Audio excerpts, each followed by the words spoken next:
I moved to New York in 2000, 1999. I feel like I was on the bus on over New Year's. No, just joke. I moved January 3rd, 2000. I moved to New York City. I had a backpack, a camera, about $1,000 total. I had a place to stay at 233rd and White Plains in the Bronx. Every morning I would get up and I would come to the city and look for work. Every single day I looked for work and tried to get a job. I eventually got a job working at Zando Cozy at 13th and Broadway. It was really, the first restaurant waiter job I had. Prior to that, I worked as a sushi chef in Toronto, but this was the first real job I had. It was fun. I really enjoyed it.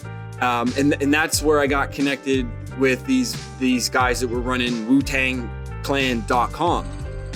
At the time I met a guy who was sitting at one of my tables and he had a digital jukebox. And I was like, yo, bro, what you got there? He's listening to music on it.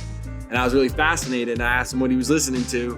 And he said some unreleased Wu-Tang Clan music. And I was like, yo, bro, that's what's up. I love Wu-Tang. I'm here from Toronto. I'm a writer. I'm a photographer. Let's connect. And we did. And from there I went on and I got a job working for WuTangClan.com. I worked at their office space at 37th Street in Manhattan. And I worked as a waiter. Slowly but surely, I worked my way up, worked my way on, and I became a photo assistant.